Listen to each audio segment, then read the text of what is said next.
কি গো, কিছু পড়লো তোমার জালে? ওদিকে তো বাজার বসে যাওয়ার সময় হয়ে গেল।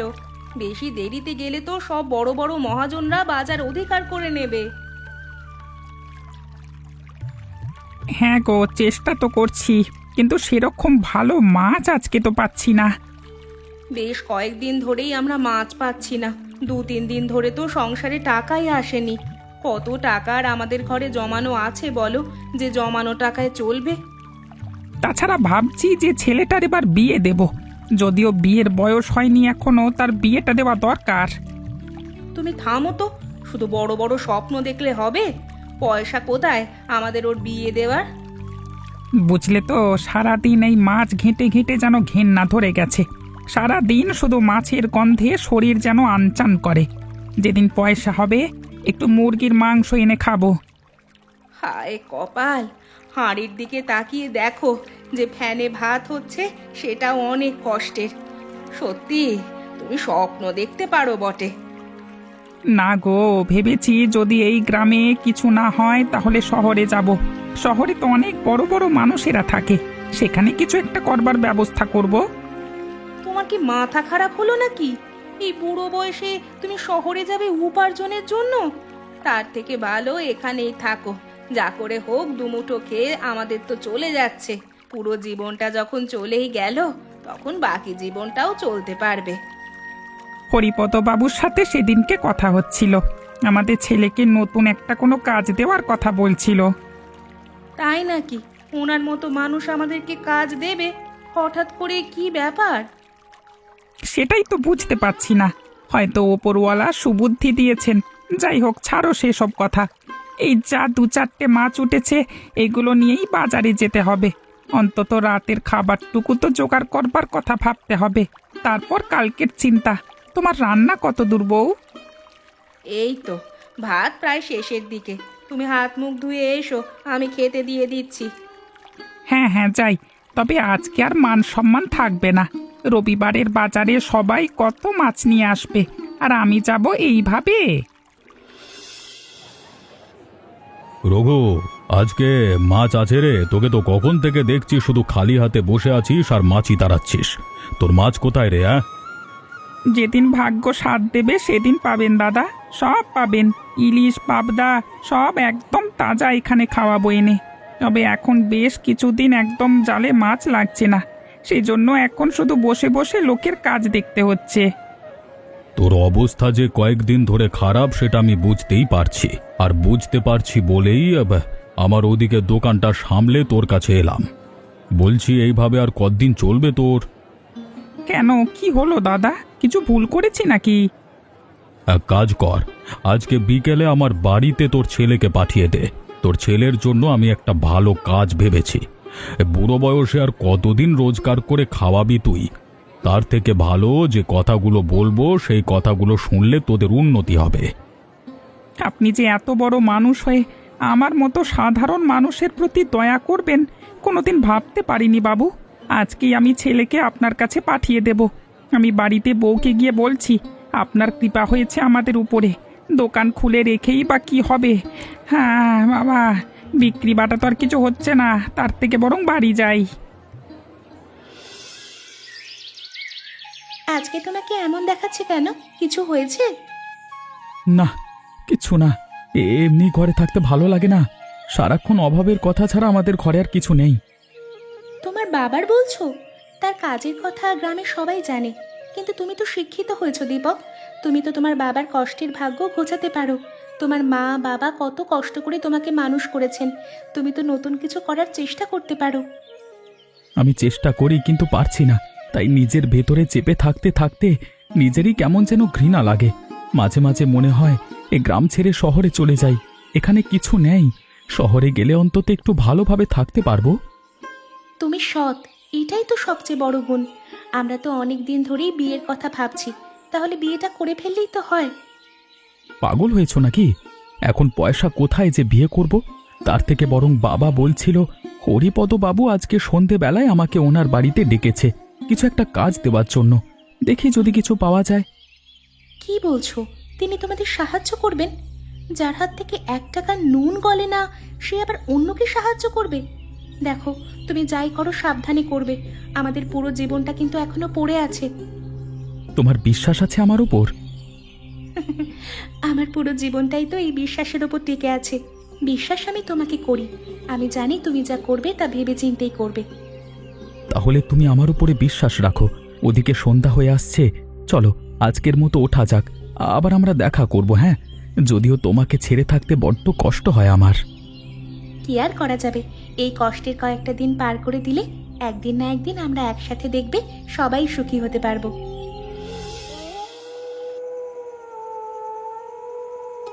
আয় বাবা আয়, তোর মতো একটা যুবক ছেলের দেখছি চোখ মুখ একেবারে শুকিয়ে গেছে। তা হবে না ওই গরিব অবস্থার মধ্যে থাকলে। কি করব কাকু, বাড়িতে এত অভাব, বাবা মার মুখের দিকে তাকাতে পারি না। যতটুকু যা পড়াশোনা শিখেছি তাই দিয়ে এ গ্রামে তো কিছু হয় না, তাই বাবার মুখে তোমার কথা শুনে এলাম তোমার কাছে। ভালো করেছিস। দেখ বাবা, যা বলবো তোকে তাই যদি করতে পারিস তাহলে কিন্তু তোর উন্নতি হবে। তোর বুদ্ধিটা শুধু কাজে লাগাতে হবে। আমাদের গ্রামের এরকম বুদ্ধিমান কেউ তো নেই, আর তুই তো বরাবর অঙ্ক ভালো জানিস, তাই বলছি। হ্যাঁ কাকু, আপনি যা কাজ বলবেন আমি তাই করে দিতে পারবো। খালের ধারে আমরা একটা দোকান খুলছি, তোকে কিছু করতে হবে না, শুধু ওই দোকানের হিসেবপত্র রাখবি তুই। খালের ধারে দোকান? কিন্তু ওখানে তো আমাদের বাড়িটুকু ছাড়া আর কিছু নেই। না, তোদের বাড়ির দিকে নয়, একদম খালের শেষ প্রান্তের দিকে। যাই হোক, সেসব আমার দায়িত্ব। তুই এখন বল, তুই ওই দোকানের হিসেব রাখতে পারবি কিনা। কিসের দোকান হবে কাকু? দেখ, এই গ্রামে তো কোনো ভালো হোটেল নেই, আর তাছাড়া এখানের মানুষ রান্না করতেও জানে না ভালো। তাই আমি শহর থেকে লোক আনিয়ে এখানে একটা হোটেল খুলছি। তবে টাকা পয়সার হিসেব বিশ্বাস করে তো সবাইকে দেওয়া যায় না, তাই ওখানে তুই হিসেব রাখার কাজ করবি। ধন্যবাদ কাকু। গ্রামের সবাই আপনাকে নিয়ে কত নানান রকমের কথা বলে, কিন্তু আপনি মানুষটা যে সত্যি কত ভালো এবং সকলের জন্য কত ভাবেন সেটা তারা এবারে বুঝবে। ওদের কথা ছাড়, তুই বুঝলেই হলো।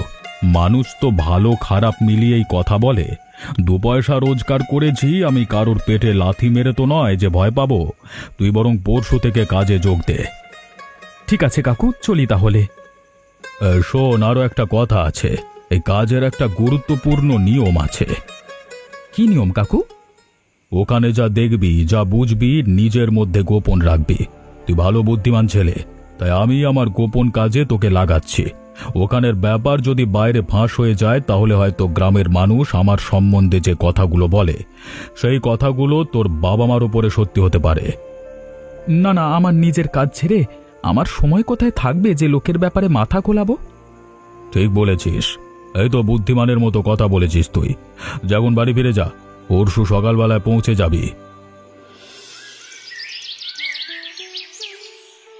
আরে মিঠুন, তুই কি ব্যাপার এখানে এখানে নতুন কাজ করছিস নাকি? আরে এসো এসো জ্যাঠা। হ্যাঁ, হরিপদ কাকা আমাকে দয়া করে তার এই নতুন হোটেলে হিসেব রাখার কাজে লাগিয়েছে। আজকে একেবারে টাটকা মাংসের ঝোল হয়েছে। আমাদের নতুন হোটেল তো একেবারে দাম কম, কিন্তু স্বাদ একেবারে ঝরঝরে পাবে এখানে। এসেছো যখন এক বাটি খেয়েই যাও, সঙ্গে ভাত পাবে। দাম কত করেছিস তোরা? কাকা, আমি দাম ঠিক করবার কে বলো? তবে সস্তা আছে, আর আজকে প্রথম দিন তাই অর্ধেক দাম। নাও, আজকে খেয়েই দেখো না কেমন স্বাদ। আমাদের গ্রামে এরকম রাঁধুনি নেই বলে হরিপদ কাকা শহর থেকে রাঁধুনি নিয়ে এসে রান্না করিয়েছে তার হোটেলে।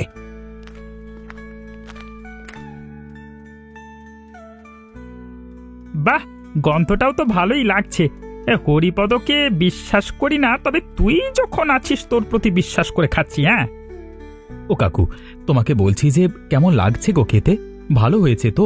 গ্রামের লোকেদের বলবে তো এই হোটেলের কথা?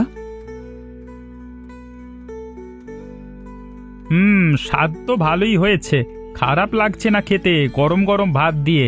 কিন্তু একটু যেন কেমন আষ্টে গন্ধ লাগছে। কাকা, এটা হচ্ছে শহরের একেবারে টাটকা মাংসের ঝোল। শহরের মশলা রান্না করা জিনিস তো, তাই প্রথম প্রথম একটু ওরকম লাগে। প্রতিদিন এসব খাওয়া দাওয়া করতে থাকো, দেখবে অভ্যস্ত হয়ে যাবে। সকাল সকাল কি আমার কোনো কাজ নাই নাকি? কি সমস্যা সবার? আমার কাছে জুটলে কেন এসে তোমরা? বাবু, আমার মতো এরা সবাই আপনার দোকান থেকে মাংসের ঝোল কিনে খেয়েছিল। তারপর থেকেই শরীরটা কেমন যেন করছিল, কিন্তু কালকে রাত থেকে খুব পেট খারাপ, সবার বমি হচ্ছে। এদের যা হচ্ছে আমারও একই সমস্যা, গা ম্যাচ ম্যাচ করছে, জ্বর জ্বর লাগছে, মাথা ঘুরছে খুব। ফুড পয়জনিং হয়েছে, তাই বলে আমার এখানে এসে হাজির হয়েছো কেন তোমরা? আমি কি ডাক্তার নাকি? চিন্তা করতে হবে না, সব ঠিক হয়ে যাবে। তবে মাংস খাওয়া বন্ধ করবে না, আর ভুলেও ভাববে না যে আমার খাবার খেয়ে তোমাদের এরকম হয়েছে। আমার হোটেলে সব পাশ করা ডাক্তারদের পরামর্শ অনুযায়ী মশলা দেওয়া আছে। তোমরা হাঘরের মতো সারাদিন এদিক ওদিক খাবে আর দোষ হবে আমার নাকি? ডাক্তারবাবুকেও বলুন দয়া করে আমাদের বাঁচাতে। আপনার দোকান থেকে খেয়ে হোক বা না খেয়ে হোক, কিন্তু আমরা তো সবাই এই গ্রামেরই মানুষ। একজন দায়িত্বপূর্ণ মানুষ হিসেবে আপনার তো আমাদের পাশে থাকা উচিত। উফ, গরমের সময় আসছে, শরীর খারাপ হয়েছে, এতে আশ্চর্যের কিছু নেই। আর ডাক্তারদের দেখাবো কি কথা? মাথা পিছু কত খরচ হয় জানো?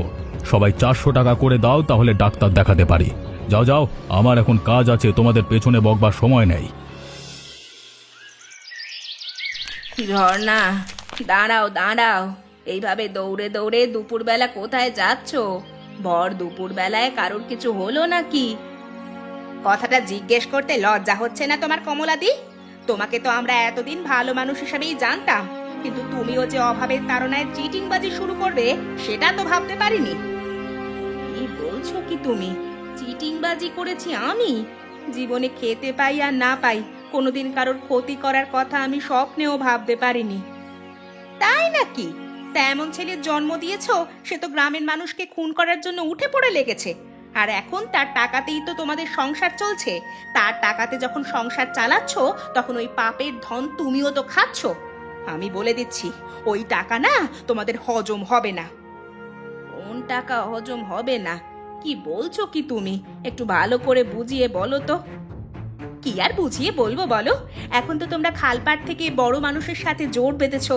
তোমাদের বিরুদ্ধে কিছু কথা বলতে গেলেই হয়তো আমাদেরই মুন্ডু যাবে। তবে তোমাদের ওই পচা মুরগির ঝোলের জন্য যে আমার ছোট ছেলেটা অসুস্থ হয়ে পড়েছে, সেই খবরটা তোমার জানা দরকার। পচা মুরগির ঝোল মানে? কেন অত নাটক করার কি আছে? তোমার ছেলে ওই হরিপদ বাবুর যে হোটেলের কাজ করছে, ওই হোটেলে শহর থেকে রাতের বেলায় ভাগাড়ের মুরগির মাংস আসে। সেই মাংস দিনের বেলায় কেটে ধুয়ে রান্না করে খাওয়ানো হয় গ্রামের মানুষদের। আমরা বাবুর কাছে নালিশ জানাতে গিয়েছিলাম, আমাদের দূর দূর করে তাড়িয়ে দিয়েছে। কি বলছো কি তুমি? পচা মাংস? আমার ছেলে তো কিছু বলেনি। বলেনি কারণ বললে টাকা আসা সংসারে তোমাদের বন্ধ হয়ে যেত, তাই। অথবা বলেছে কি বলেনি আমি কি করে জানবো? হয়তো হয়তো তোমরা সবাই মিলে ষড়যন্ত্র করেই পুরো ব্যাপারটা রচনা করেছো। আমাদের মতো 2-4টে মানুষ মরলে তোমাদের আর কি আসবে যাবে? বিশ্বাস করো ঝর্ণা, আমি এই বিষয়ে কিচ্ছু জানি না। তোমার থেকেই প্রথম শুনছি এই সব কথা। আচ্ছা, আমি বিশ্বাস করে নিলাম যে তুমি কিচ্ছু জানো না, কিন্তু এখন তো জানলে, জেনে কি করতে পারবে বলো? আমার ছেলেটাকে ভালো করে দিতে পারবে? আমার 10 বছরের বাচ্চাটা সারাটা দিন ধরে বমি করে করে একেবারে মুখটা শুকিয়ে গেছে। ঘরে টাকা নেই ডাক্তার দেখানোর মতো। কি করব এখন আমরা বলতে পারো? বিশ্বাস করে ঝর্ণা, যদি আমার সেই সামর্থ্য থাকতো তাহলে এক্ষুনি আমি তোমাকে সাহায্য করতাম। তোমাদের মতো লোকেদের সাহায্য নিতেও চাই না আমি। যা আছে কপালে তাই হবে। তুমি নিজের কাজে যাও, আমাকে আমার কাছে যেতে দাও। এখন তোমার সাথে বকবক করার কোনো সময় নেই আমার। তোমার থেকে আমার ছেলের প্রাণের মূল্য অনেক বেশি।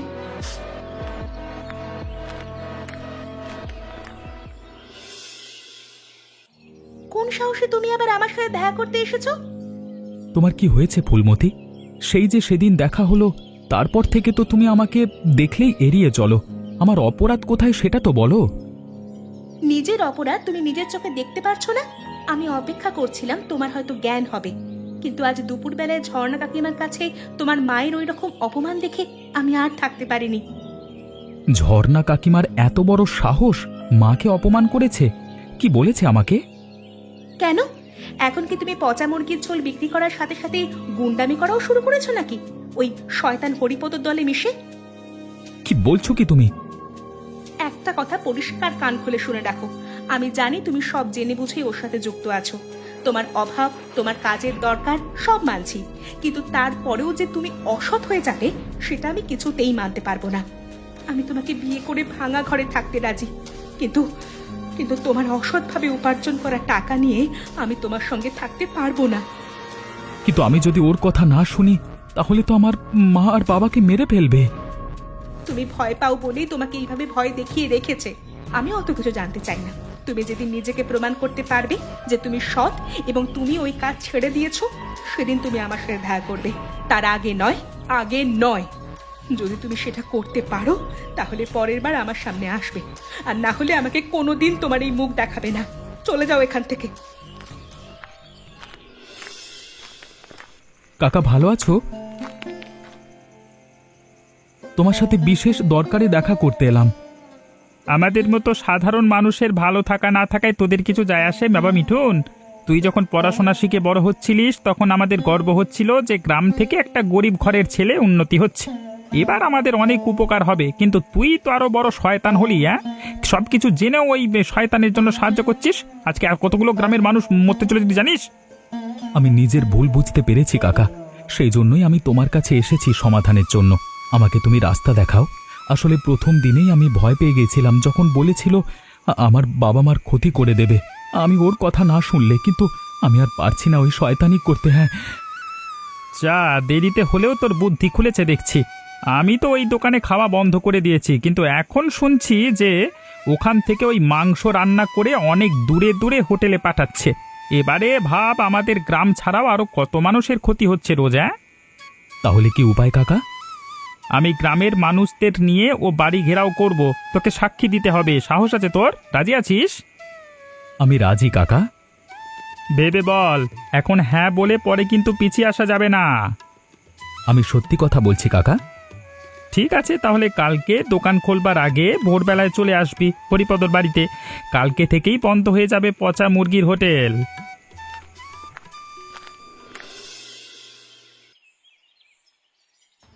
কি হরিপদ, এবারে বেরিয়ে এসে দেখো, সেদিন তো 5-6 জন লোক এসেছিলাম বলে আমাদেরকে তাড়িয়ে দিয়েছিলে। এবারে তোমার ক্ষমতা আছে গোটা গ্রামের লোকের সামনে নিজের গায়ের জোর দেখাবে? এগে, আমি তো বলেছি আমার কিছু করবার নেই। আর তোমাদের যদি এত সমস্যা হয় আমার হোটেলে খাবার নিয়ে, তাহলে ওখানে খেও না। তোমাদের তো কেউ মাথার দিব্যি দেয়নি, আমার হোটেলে খেতেই হবে তোমাদের। কিন্তু তাই বলে এখান থেকে বাইরে রান্না করে পাঠাবে আর আমাদের গ্রামের নাম খারাপ হবে, সেটাও তো চলতে দেওয়া যায় না হরিপদ বাবু। দুধ কলা দিয়ে কাল সাপ পুষেছি, তোকে আমি খাইয়ে পড়িয়ে দোকানে রাখলাম, আর তুই আমার পেছনে ছুরি মারছিস। তোমরা সবাই শোনো, আমি প্রথমে ভয় পেয়ে গেছিলাম, কিন্তু আজকে সত্যি বলছি, এই হরিপদ কাকার ভাড়া করা লোকেরা শহর থেকে রোজ রাতে ভাগাড়ের মুরগির মাংস নিয়ে আসে, আর তারপর সেই মাংস সকালবেলায় রান্না করে গ্রামে খাওয়ানো হয় আর বাইরে যায়। ও মেরো না, বাপরে বাপ, আমাকে ক্ষমা করে দাও। তোমাদের ডাক্তার দেখানো দরকার তো, আমি সব টাকা তোমাদের দিয়ে দেবো, তোমার যত ইচ্ছে ডাক্তার দেখাও। তোমাদের মতো শয়তানের হাত থেকে ভিক্ষার দরকার নেই আমাদের। এই মুহূর্তে গ্রাম ছেড়ে চলে যাও, না হলে কিন্তু এখানে একটা রক্তারক্তি কাণ্ড ঘটে যাবে। আর না হলে আমি এক্ষুনি পুলিশ ডাকবো। না না, অত ঝামেলা করবার দরকার নেই, আমি চলে যাচ্ছি, তোমরা ভালো করে থাকো। এবারে চলো সবাই, ওই হোটেল ভেঙে গুঁড়িয়ে দিতে হবে আজকে।